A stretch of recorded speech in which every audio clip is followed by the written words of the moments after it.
Hello, Gossel 5th graders. This is Pam Martin. I'm the education specialist here at the Kansas Wetlands Education Center at Cheyenne Bottoms. And Mrs. Abrams and I want to do something for you since you couldn't come on your field trip that you usually come on to Canopolis and then on down to our place. So I'm going to show you some of the animals at the center and animals that you would find if you went out on a tour of Cheyenne Bottoms. Well, you'd have to look really closely for some of these, but they all live out here on Cheyenne Bottoms. Everything I'm going to show you is a native animal to Kansas. So the first one we're going to look at is this little guy. Okay. Anybody know what kind of owl is this? Oh boy, and she's just doing a great demonstration of one of the adaptations that owls have so that they can hunt better. Okay, she's watching one of the other animals that we're going to show you. So this is a screech owl, an eastern screech owl, and they're one of the smallest owls in Kansas. That's normally in Kansas. We do have a migratory bird, a saw-whet owl, that's even smaller than she is. This is a female. The females are larger than the males. They look identical except in size. And screech owls come in 3 color phases. She's a gray screech owl. They also come in a red phase, which is kind of the color of a red fox. And then there's a brown that's kind of a mix between the red and the gray, but it comes out kind of brown. And you can have all 3 color phases in one nest of screech owls. And screech owls, right at this time of year, are raising their young. In fact, their young are almost ready to fledge. They're one of the earliest nesters. So you see how she's moving her head around, isn't she? That's one of the things that owls do that we can't do. So if you sit up straight and go this way, try and turn as far as you can. Of course, you're younger than I am, but you can only go 90 degrees, right? In one direction, 180 degrees if you go this way and then this way. Well, owls, they can't spin their heads all the way around. It's not like The Exorcist, okay? But they can go 270 degrees. So that's 3/4 of a circle. So we'll see. Oh, there she almost did it. Now, if somebody forced your head to do that, what do you think would happen? Yeah, you'd break your neck, right? Pass out before that. Well, they have several adaptations, physical traits that allow them to do that. For one thing, right up here under the head is the arteries, just like us, that we have that supply blood to the brain. Well, their artery flares out and has this little pool of blood that still supplies blood to the brain even when their head is turned. And that artery that goes up to the brain, it's cushioned in a channel of bone with air around it. So it doesn't get pinched off like ours would. Okay, so that's one of the cool things that she can do. And she might go all the way around here. She has kind of been, if she catches sight of something over there. Okay, now, you might think that the little tufts on her heads are ears, but those aren't. They're called ear tufts, but they're actually decorative. And if you watch a screech owl, they're kind of like cats. You can tell their mood. Now, right now, that she's kind of looking up. She's just a little bit nervous, but she's also interested in what's going on around her. When they go flat, it's kind of like cats. Look out. They're not happy. And when they come up and almost curl in the middle, they're really interested or intent on something, even like prey. See how she's kind of looking around right now? She's thinking, oh, maybe I want to fly off her hand. Okay. Now, I wanted to show you the skull of an owl. This is the skull of a great horned owl. So it's going to be a lot larger than her head, right? Great horned owls are our largest owls in Kansas. But look how much space the eyes take up in the head. And this bone that goes around the eye. Because they have that bone and they take up so much space in the head, their eyes can't move like ours.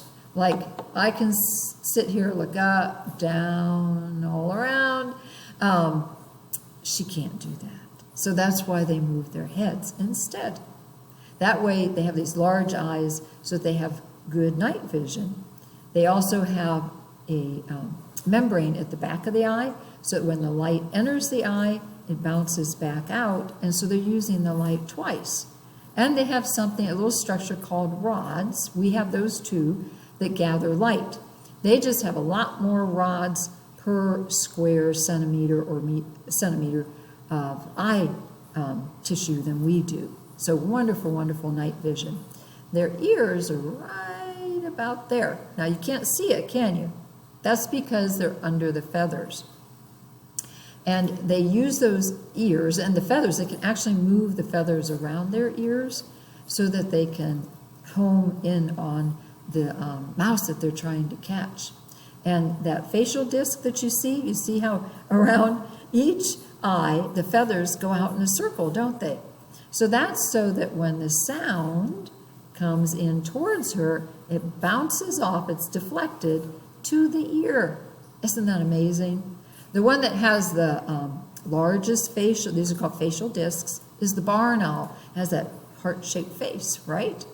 And you notice how fluffy she looks. And talk about camouflage. Screech owls are actually pretty common, but people don't even know they're around. They'll stay in town, especially if you have a water source and some pine trees. And during the day, they stay back against the bark of the tree, blend right in. And then they come out at night and they'll hunt the June beetles and moths and mice that are around your yard and in town.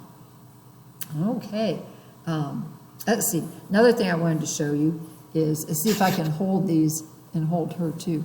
Okay, so if our eyes were as big as owl's eyes, they'd be the size of grapefruit. Be kind of like E.T., right? We look like aliens. Okay, so this is Erin, that's her name. She is with us because she was blown out of a nest 2 years ago. She's actually a very young owl. Screech owls can live to be 15 years old. So she was blown out of a nest, and they thought she had some head trauma. Now, she seems okay. She dilates her eyes okay, but there are times when we think, yeah, she probably did have some head trauma, so she couldn't be released out into the wild. They were afraid she wouldn't be able to hunt very well. Okay, there we go. Now I'm going to put her up, and I'm going to have to leave the camera for just a second. Oh, wait, before I do that, okay, I'm going to do this nifty thing here where, hopefully, I'm going to go, okay, I'm going to play her songs, or their songs. They have actually 20 different vocalizations. Okay, now, these are two of the calls. Oh, she's listening. See? That's called the whinny call. And they'll call to each other with that.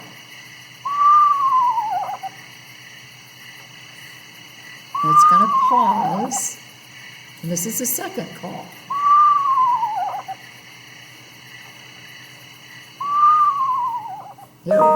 Here we go. Isn't that cool? Sounds like hollow wood, doesn't it? Yeah. She says, I don't know where that's coming from. Okay, I'm going to put her up really quickly. Just hang on for a second. Good girl.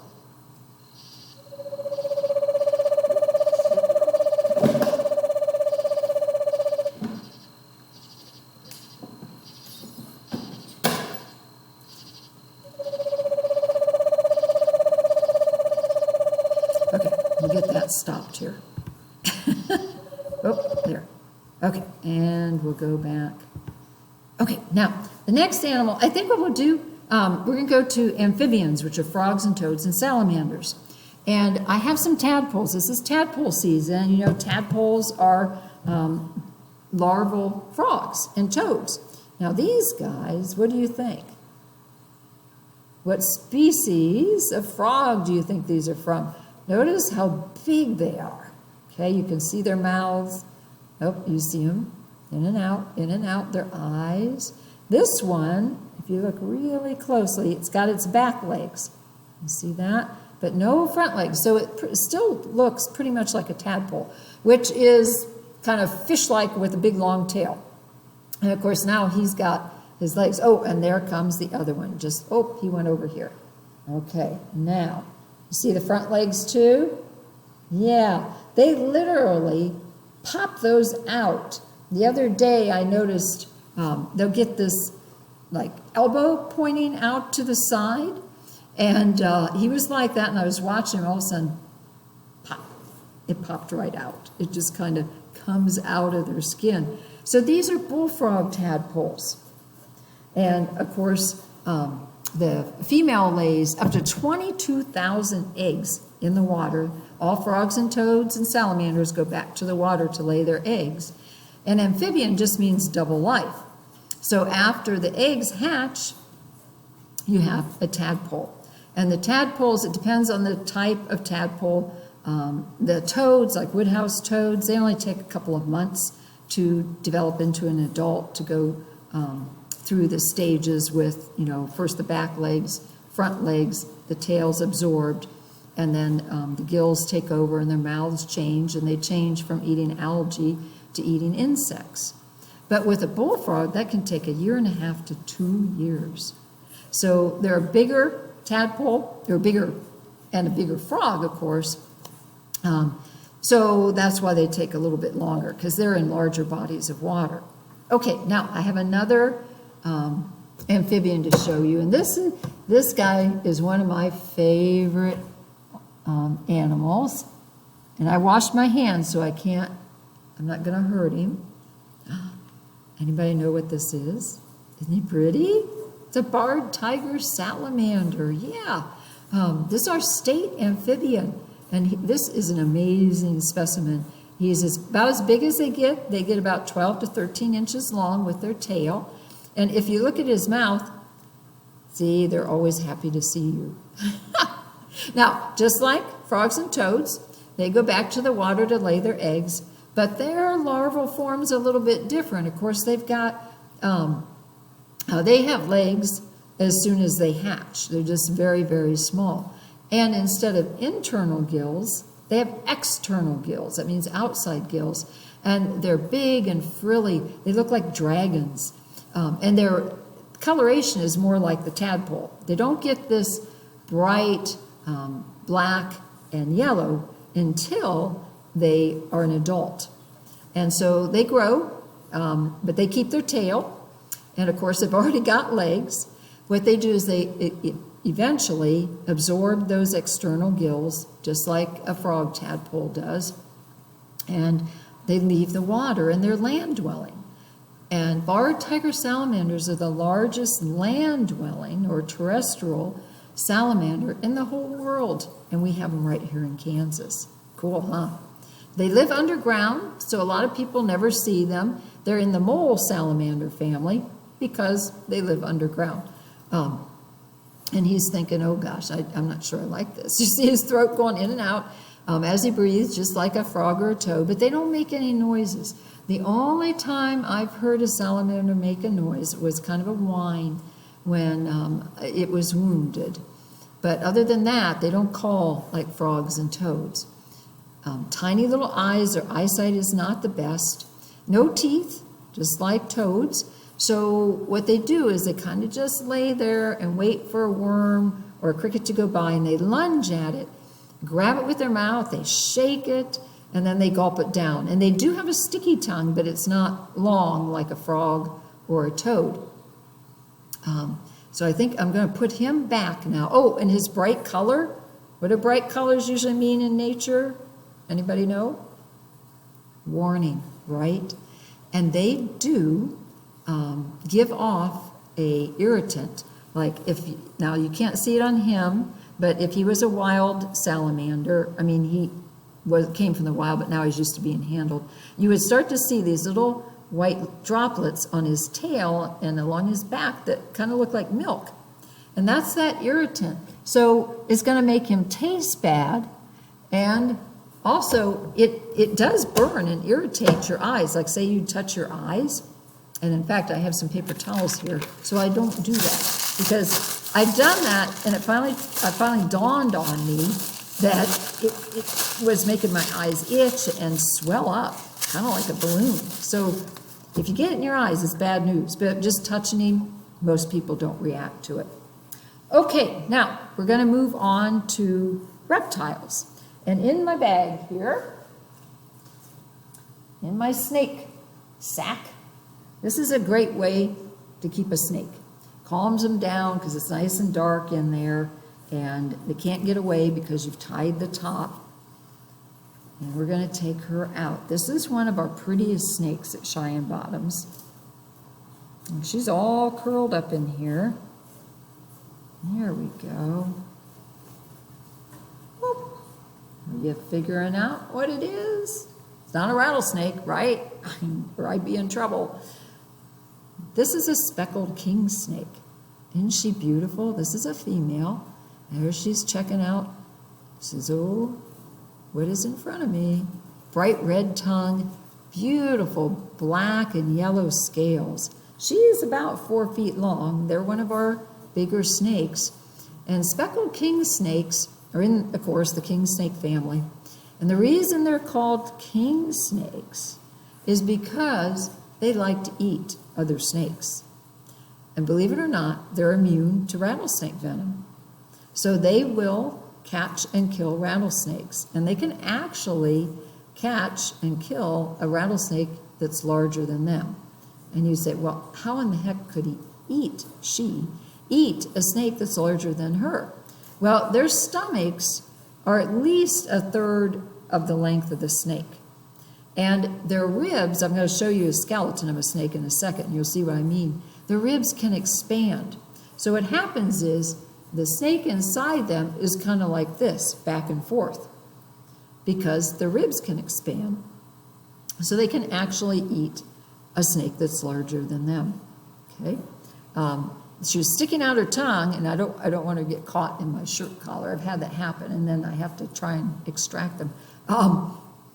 Let's see, sticking out her tongue to do what? Who knows? To smell, right? They have 2 pits or little holes called Jacobson's organs in the top of their skull. And so the tongue, just like our nose, collects chemicals from the air. The forked tongue puts the scent, the chemicals, in each one of those organs, and the brain sends a message back and says, well, a human has me. I'm not sure what that computer thing is, but she's smelling that too. Snakes have okay eyesight. Most of them not the best. They hunt by seeing movement. Most snakes. There are others that have heat sensing organs too, the pit vipers. Okay, now I'm going to show you. I'm going to put her back in here really quickly.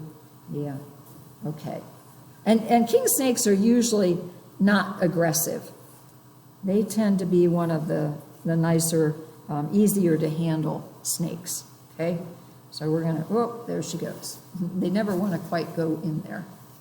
Okay. And then I'm going to show you, well, let's see, we're just going to do this for now. There. And then I'm going to show you the skeleton because a lot of people think the snakes don't have backbones, that they don't have vertebrae. But if you look at a snake skeleton, that's about all they are. Look at that. They can have 200 to 400 ribs, and of course that's a pair of ribs at each vertebra. So there's the ribs coming off of the vertebra, the skull, and you can see this one has some little teeth, tiny teeth. It's probably a garter snake. And then, of course, the tail. That's all there is to the bone structure of a snake. No limbs, right? Okay, now, our next animal is another one of our favorites that most people don't see. I'm trying to show you things that most people don't get to see. And I'm going to put paper towel down here because I don't want the water to get on my computer. There we go. Okay, come here, baby.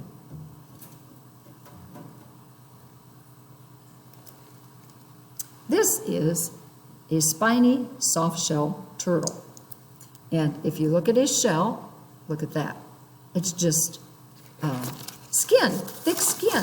Now, under that thick skin, he does have a shell. It's called a carapace. The top shell of a turtle is called a carapace. And then the bottom is called a plastron. And under that skin, you can kind of see it. He has a small shell. It's not really big. It's not thick. But they do have bony plates under the thick skin. And this is probably a male. Do you see how he's got the little spots? The females, as they get older, they get it's just like camouflage, you know, that people wear to hunt or blend in. That's what it looks like.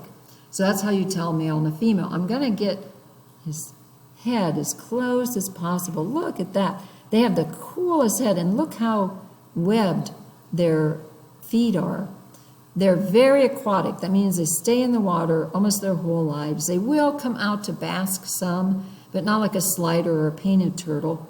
Wonderful swimmers. They leave the water to lay their eggs, and we'll get calls from people that'll have them in their yard because they've left the river. We have the Ark River close by, and of course we have a lot of softshell turtles in Cheyenne Bottoms. The females will get up to 30 to 35 pounds. The males are smaller. Their shell's usually 9 inches, maybe 10 pounds to 15 pounds. And the females will get a 20-inch shell. And then he's starting to get the little bumps here that make him a spiny softshell turtle. But what he does is he takes that nose, he buries himself in the sand, and he does this little shimmy. I call it the softshell shimmy. And the sand settles over him, or the mud, and he sticks just his head and his nose out of the water, and then he waits for a fish or an insect or a tadpole to go by, and he has a really long neck, and he shoots that neck out, and he grabs the fish. And they have a really powerful bite. It's about the same as a snapping turtle, and in fact, the big females, just like a snapper, they can take a finger off. So you don't want to pick one of those up. A lot of people have lost their thumbs doing that because they pick them up like this, they whip their head around and take your thumb right off. So be warned. But this little guy has been handled, and he's always been a perfect gentleman. Okay? So I'm going to put him back in. There we go. There. And then at the end, I have a 3-minute video that I made in celebration of our prairie dog's 7th anniversary with us, their 7th birthday. So you can watch that.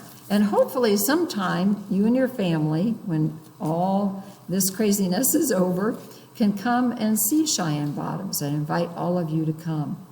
You all have a great summer. Okay? Thank you very much.